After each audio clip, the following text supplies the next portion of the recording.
ছাত্র জনতার দুনিয়া কাঁপানো রক্তাক্ত অভ্যুত্থানের মুখে শিশু ঘাতী, কিশোর ঘাতী, নারী ঘাতী, শ্রমিক ঘাতী, গণহত্যাকারী শেখ হাসিনা ভারতে পালিয়ে যাওয়ার পর দেশের স্বস্তি শান্তির অভাবনীয় স্বর্ণদ্বার উন্মোচিত হলেও রাষ্ট্র সরকারের রন্ধ্রে রন্ধ্রে ঘাপটি বেড়ে বসে থাকা ফ্যাসিবাদের দোসররা সবকিছু লন্ডভন্ড করার অপচেষ্টা চালিয়ে যাচ্ছে। দেশের তৃণমূল প্রশাসন থেকে সচিবালয় পর্যন্ত প্রশাসনের কর্মকর্তা কর্মচারী নামধারী পতিত স্বৈরাচার হাসিনার সহযোগী ছাত্রলীগ, যুবলীগ, আওয়ামী লীগের ক্যাডাররা গণ অভ্যুত্থানের সর্বব্যাপী অর্জন ম্লান করে দিতে অষ্টপ্রহর তৎপরতায় মগ্ন। তারা নৈরাজ্য সৃষ্টি করে চলেছে ছদ্মবেশে। তাদের পালিয়ে যাওয়া গডমাদার হাসিনাকে ফিরিয়ে আনার জন্য নিরন্তর প্রচেষ্টা চালিয়ে যাচ্ছে। বিগত 16 বছর অবৈধভাবে ক্ষমতায় থাকার কারণে প্রশাসনে ফ্যাসিবাদের দোসরদের শিকড় অনেক গভীর পর্যন্ত পতিত হয়েছে। প্রত্যেকটি সরকারি প্রতিষ্ঠান, অফিস আদালতের নিচের স্তর থেকে একেবারে উপরের স্তর পর্যন্ত ফ্যাসিবাদের দোসর তার সুযোগ খুঁজছে ছবল মারা। এই দোসররা দিবা স্বপ্ন দেখছে তাদের প্রভু ভারত সরকার হাসিনাকে আশ্রয় প্রশ্রয় দিয়ে বাতিল হওয়া ভিসার মেয়াদ বাড়িয়ে বাংলাদেশের জনগণের বিরুদ্ধে ষড়যন্ত্র প্রোপাগান্ডা করে আবারও কিছু একটা করে ফেলতে পারে। কিন্তু সেই স্বপ্নের গুড়ে বালি 7 মণ ঘিও পুড়বে না, আর রাধাও নাচবে না। আপনারা জানেন, পতিত স্বৈর শাসকের অনুচররা হাসিনা পালানোর পর ভীষণ মনোকষ্ট নিয়ে দিন রাত্রি চক্রান্তে মেতে থাকছে। তারাই পাঠ্য বইয়ে সর্বাগ্রে আওয়ামী লীগের শ্রেষ্ঠত্ব স্তুতি বন্দনা আর বিএনপি সেনা ছাউনিতে জন্ম বলে হেয় প্রতিপন্ন ও বিতর্কিত করার মাধ্যমে কোমলমতি শিক্ষার্থীদের মগজ ধোলাইয়ের প্রকল্প বাস্তবায়ন করতে চাচ্ছে। আবারও যে বই ছাপা হয়েছে সেখানে পৌরনীতি এবং একটি পৌরনীতি ও নাগরিকতা বলে একটি বইয়ের সেখানে এই কথাগুলি সন্নিবেশিত করা হয়েছে। তাহলে এটা কার সরকার?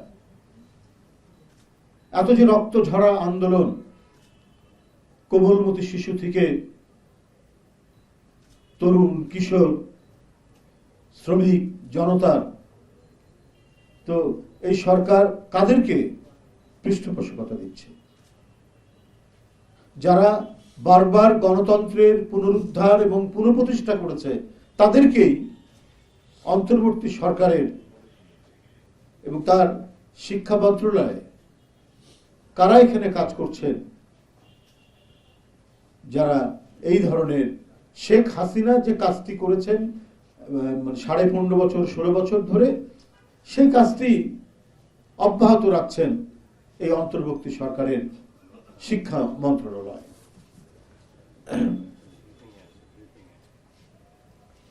হেয় প্রতিপন্ন বিতর্কিত করার মাধ্যমে কোমলমতি শিক্ষার্থীদের মগজ ধোলাইয়ের প্রকল্প বাস্তবায়ন করতে চাচ্ছে। নতুন শিক্ষাবর্ষে পরিমার্জিত নতুন করে ছাপানো নবম দশম শ্রেণীর পৌরনীতি ও নাগরিকতা বইয়ের 73 নম্বর পৃষ্ঠার গণতন্ত্রের রাজনৈতিক দল ও নির্বাচন ব্যবস্থা অধ্যায়ে বাংলাদেশ আওয়ামী লীগ সম্পর্কে হাসিনার অলিগার্করা লিখেছে, আওয়ামী লীগ এদেশের সবচেয়ে বৃহত্তম রাজনৈতিক দল, আর বিএনপিকে নিয়ে অতিকথন, অপপ্রচার আর উৎসাহ রটনার বিরতিহীন যে ধারাভাষ্য চালানো হয়েছে শেখ হাসিনার 16 বছরে, তারই প্রতিফলন এখনো আমরা দেখছি পাঠ্য পুস্তকে। বিএনপির প্রতিষ্ঠাতা জিয়াউর রহমানকে সাবেক রাষ্ট্রপতির পরিবর্তে সাবেক সেনাপ্রধান হিসেবে উল্লেখ করা হয়েছে।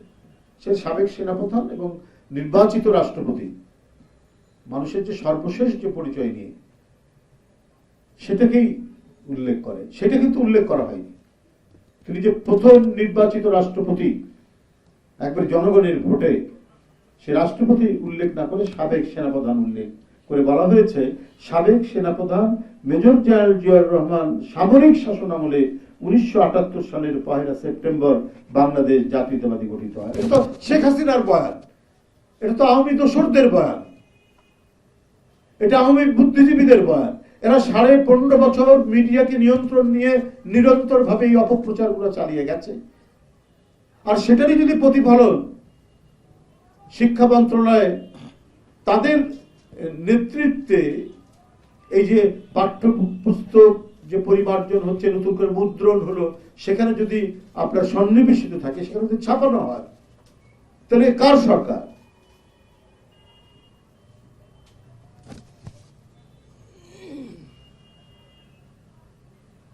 বন্ধুরা, জাতীয় শিক্ষাক্রম ও পাঠ্যপুস্তক বোর্ডের এনসিটিভির ভেতরে বাইরে ঘাপটি মেরে বসে থাকা আওয়ামী ভূতেরা শেখ হাসিনারই মিথ্যা বয়ান লিপিবদ্ধ করেছে পাঠ্যপুস্তকে কোমলমতি ছাত্রছাত্রীদের মগজ ধোলাইয়ের জন্য। বিএনপির ভারপ্রাপ্ত চেয়ারম্যান তারেক রহমান সম্প্রতি এক বক্তব্যে বলেছেন, 5ই আগস্ট ফ্যাসিস্ট মাফিয়া প্রধানের পলায়নের মধ্যে দিয়ে একটি গণতান্ত্রিক মানবিক বৈষম্যহীন বাংলাদেশ গড়ার এক অপার সম্ভাবনার দ্বার উন্মুক্ত হয়েছে। বর্তমানে অবস্থা দৃষ্টে মনে হচ্ছে মাফিয়া প্রধান পালালেও মাফিয়ার চক্রের অনেকেই এখনো রাষ্ট্রযন্ত্রের বিভিন্ন গুরুত্বপূর্ণ স্থানে বহাল তবিয়তে ঘাপটি মেরে রয়েছে। সুযোগ পেলেই তারা স্বরূপে আবির্ভূত হচ্ছে।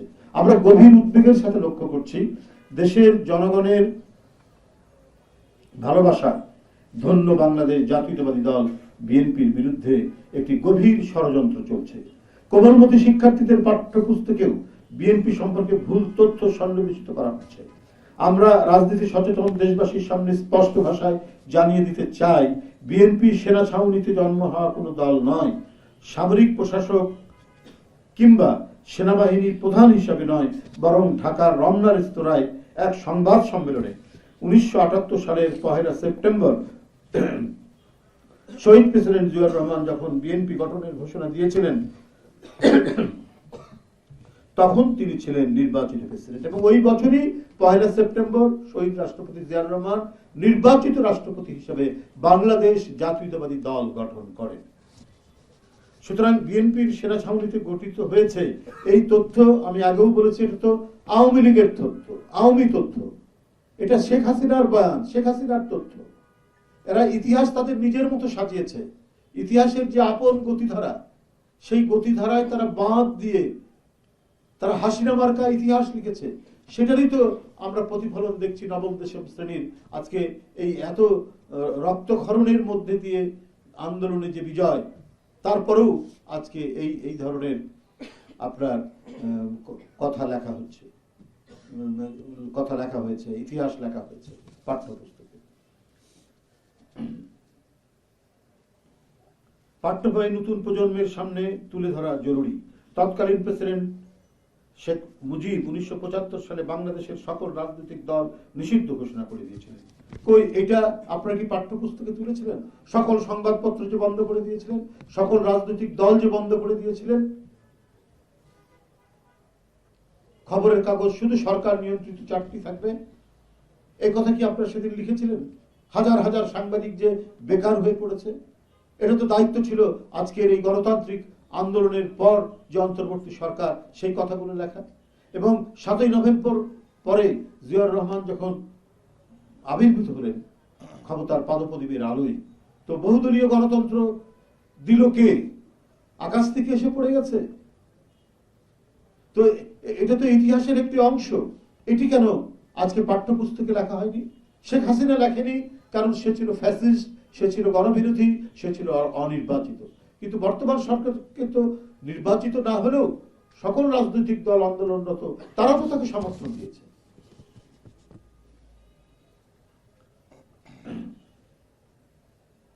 গঠন করেছিলেন একদলীয় বাদশাহ। এরপর 1975 সালের আগস্ট মাসের পট পরিবর্তনে দেশে সামরিক শাসন জারি করে খন্দকার মুস্তাক আহমেদের নেতৃত্বাধীন তৎকালীন ক্ষমতাসীন আওয়ামী লীগ সরকার, 75-এর 15ই আগস্টের যে পট পরিবর্তন, তো আওয়ামী লীগের ক্ষমতায় ছিল, এটা আমরা তো অনেকবার বলেছি, আপনাদের সামনে আর বলার দরকার নাই। এবং সেই আওয়ামী লীগেরই ছিল পার্লামেন্ট, তারই মন্ত্রিসভা, এবং আওয়ামী লীগের নেতাই খন্দকার মুস্তাক আহমেদ সবাই।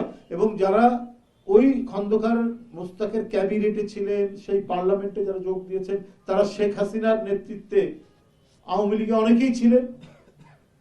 দেওয়ান ফরিদ গাজী হবিগঞ্জের, আপনার আব্দুল মান্নান টাঙ্গাইলের, এরা ছিলেন না? বন্ধুরা, এ সময় দেশে কোনো রাজনৈতিক দল ছিল না, এমনকি একদলীয় অভিশপ্ত বাকশালের নাম নেওয়ারও কেউ ছিল না। দেশের এমন পরিস্থিতিতে জিয়াউর রহমান দেশে বহুদলীয় গণতন্ত্র প্রবর্তনের সিদ্ধান্ত নেন, জারি করেন রাজনৈতিক দলবিধি 1976। রাজনৈতিক দলবিধির আওতায় কয়েক ডজন রাজনৈতিক দল স্বনামে রাজনীতি করার অনুমতি চেয়ে জিয়াউর রহমানের কাছে আবেদন করেন।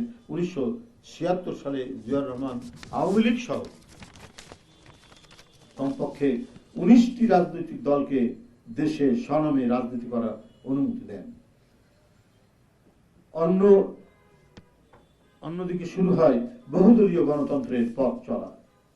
এইসব তথ্য প্রমাণে স্পষ্ট, জিয়াউর রহমান আগে নিজে দল গঠন করেননি, বরং অন্য সকল দলকে দেশে স্বনামে রাজনীতি করার সুযোগ দিয়ে দেশে বহুদলীয় গণতন্ত্র পুনঃপ্রবর্তন করে মহান স্বাধীনতার ঘোষক জিয়াউর রহমান 1978 সালে বিএনপি গঠনের ঘোষণা দেন।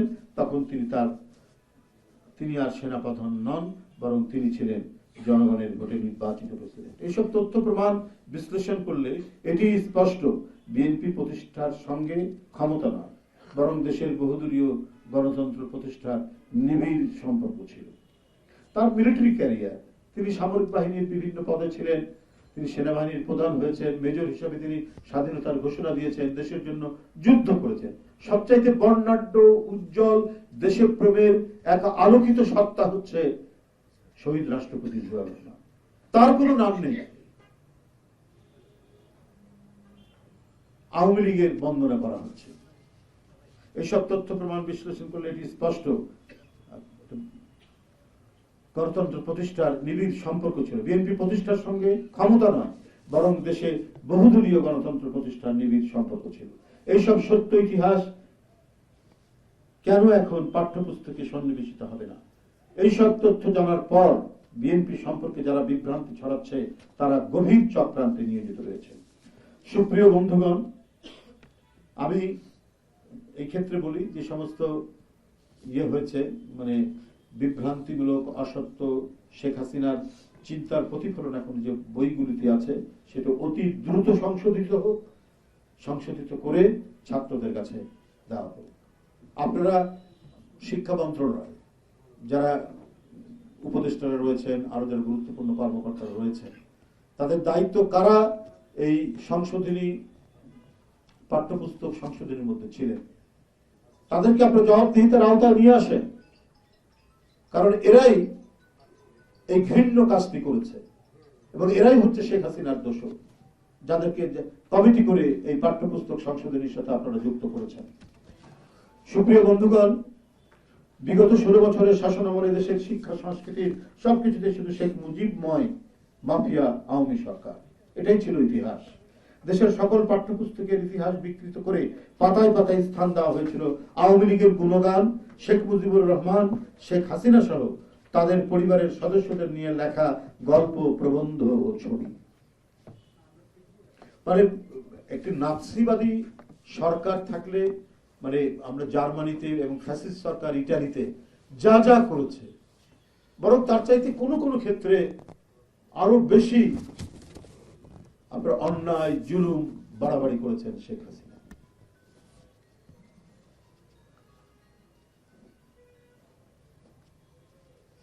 আওয়ামী লীগ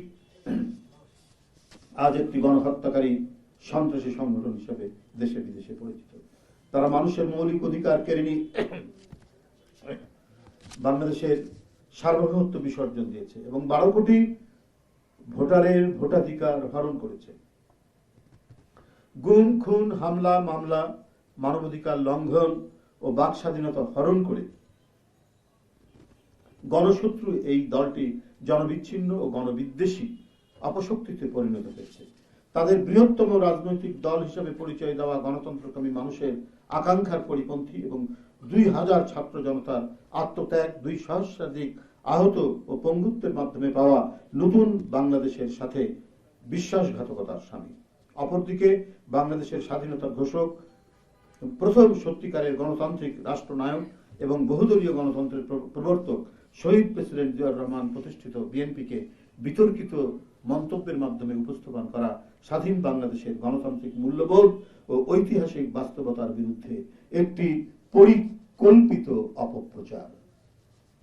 আওয়ামী লীগের ছাত্র সংগঠন ছাত্রলীগ ইতিমধ্যে সন্ত্রাসী কার্যকলাপের কারণে আদালত কর্তৃক নিষিদ্ধ হয়েছে। একটি সংগঠন যার সন্ত্রাসী কর্মকাণ্ডের জন্য ইতিমধ্যে নিষিদ্ধ ঘোষণা করা হয়েছে, সেই সংগঠনের মূল দলকে বৃহত্তম রাজনৈতিক দল হিসেবে উপস্থাপন করা চরম মিথ্যাচার এবং শিক্ষার্থীদের বিভ্রান্ত করার একটি ষড়যন্ত্র। আমরা সংশ্লিষ্ট মহলকে আহ্বান জানাই, দ্রুত পাঠ্য বই সংশোধন করে কমলমতি শিক্ষার্থীদের সামনে ইতিহাসের নিরপেক্ষ ও সঠিক তথ্য তুলে ধরতে। মনে রাখতে হবে, গত 16 বছরের ত্যাগ সংগ্রামের সকল শ্রেণী পেশার মানুষ রক্ত দিয়েছেন এমন একটি বাংলাদেশ গড়তে যেখানে সত্য ও ন্যায় প্রতিষ্ঠিত হবে এবং ষড়যন্ত্র ও অপপ্রচার পরাজিত হবে। তাই অন্তর্বর্তী সরকারের প্রতি আহ্বান, এই আকাঙ্ক্ষাকে ধারণ করে প্রতিটি উদ্যোগকে সফল করে তোলার জন্য কার্যকর পদক্ষেপ গ্রহণ করতে হবে। অবিলম্বে জাতীয় শিক্ষাক্রম ও পাঠ্যপুস্তক বোর্ডের এনসিটিভির ভেতরে বাইরে সহ সকল পর্যায় থেকে ফ্যাসিবাদের দোষরদের চিহ্নিত করে তাদের বিরুদ্ধে কঠোর আইনানুগ ব্যবস্থা গ্রহণ করতে হবে। সচেতন বন্ধুরা, নিত্য প্রয়োজনীয় দ্রব্যমূল্যের ঊর্ধ্বগতি নিয়ন্ত্রণ ও সাধারণ মানুষকে স্বস্তি দিতে অন্তর্বর্তীকালীন সরকার ক্রমান্বয়ে যেন ব্যর্থ হচ্ছে, এটা একটা উদ্বেগের বিষয়। আমরা চাই না যে অন্তর্বর্তীকালীন সরকার ব্যর্থ হোক, কারণ এটা একটি ব্যাপক গণ আন্দোলনের মধ্যে দিয়ে তৈরি। কিন্তু জনগণের প্রত্যাশা এবং জনগণের যে ক্ষুধা, এটা যদি নিবৃত করতে না পারেন, তাহলে তো আপনার এই ব্যর্থতা আর ঢেকে রাখতে পারবেন না। তারা এখনো বাজার সিন্ডিকেট দমন করতে পারেননি। দ্রব্যমূল্যের লাগামহীন ঊর্ধ্বগতিতে দিশেহারা মানুষ, প্রতিদিনের সংসারের ব্যয় মেটাতে জনগণকে যুদ্ধ করতে হচ্ছে। এর মধ্যে মরার উপর খাড়ার ঘা হিসাবে চলতি 2024-25 অর্থ বছরের মাঝপথে এসে শতাধিক পণ্য ও সেবার উপর মূল্য সংযোজন কর বা ভ্যাট এবং সম্পূরক শুল্ক বাড়িয়েছে সরকার। তাতে দৈনন্দিন জীবনযাত্রার খরচ আরেক দফা বাড়ছে সাধারণ মানুষের। এমনিতেই মূল্যস্ফীতির ঊর্ধ্বমুখী প্রবণতার কারণে সাধারণ মানুষের নাভিশ্বাস উঠছে। সেখানে জীবন রক্ষা করে ওষুধ, এলপি গ্যাস, গুঁড়া দুধ, বিস্কুট, আচার, টমেটো কেচাপ বা সস, জুস, টিস্যু পেপার, ফলমূল, সাবান, ডিটারজেন্ট পাউডার, মিষ্টি এবং চপ্পলের উপর ভ্যাট হার বৃদ্ধি মধ্যম ও নিম্ন আয়ের মানুষকে আরো চাপে ফেলবে। এই যে কটি আমি পণ্যের কথা বললাম, প্রায় 100টি আইটেমের উপর আপনার ভ্যাট বসেছে। অল্প নয়, 1 টাকা নয়, অধিকাংশই হচ্ছে আপনার 15 টাকা। 15% বৃদ্ধি করেছে, 15% বৃদ্ধি করা হয়েছে। এটা চারটি করা ব্যাপার। ডক্টর ইউনূস সাহেবের সরকার মানুষের যে আস্থা, সেই আস্থা তো এটা চির ধরবে। যে আন্তর্জাতিক যে আর্থিক প্রতিষ্ঠানগুলো চাপ দিলে তো জনগণ যে তারা যে ভয়ঙ্কর চাপে পড়বে, তারা যে পিষ্ট হতে থাকবে, এটা তো একটা সরকার যাদের প্রতি, যে সরকারের প্রতি সমর্থন রয়েছে বিভিন্ন রাজনৈতিক দলের, সেটা ভাবতে হবে। হ্যাঁ, মুদ্রাস্ফীতিও নিয়ন্ত্রণ করতে হবে, কিন্তু জনগণের উপর অসম্ভব চাপ বাড়বে, এটা তো মানে চিন্তাই করা যায় না।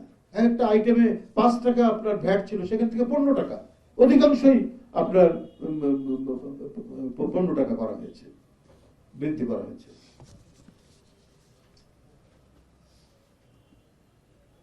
আপনারা জানেন, ছাত্র জনতার অভ্যুত্থানে রাজনৈতিক পট পরিবর্তনের পর ব্যবসা বাণিজ্য খাতে বড় ধরনের ধাক্কা লেগেছে। এখনো লোকসান কাটিয়ে উঠতে পারেনি ব্যবসায়ীরা। এমন পরিস্থিতিতে ভ্যাট বাড়ানোর সিদ্ধান্ত আত্মঘাতীমূলক। এ ধরনের কর এমন এক সময় বাড়ানো হলো যখন দেশে উচ্চ মূল্যস্ফীতি বিরাজমান। উচ্চ মূল্যস্ফীতির চাপে শুধু নিম্ন আয় ও প্রান্তিক আয়ের মানুষ নয়, মধ্যবিত্তরাও হিমশিম খাচ্ছেন।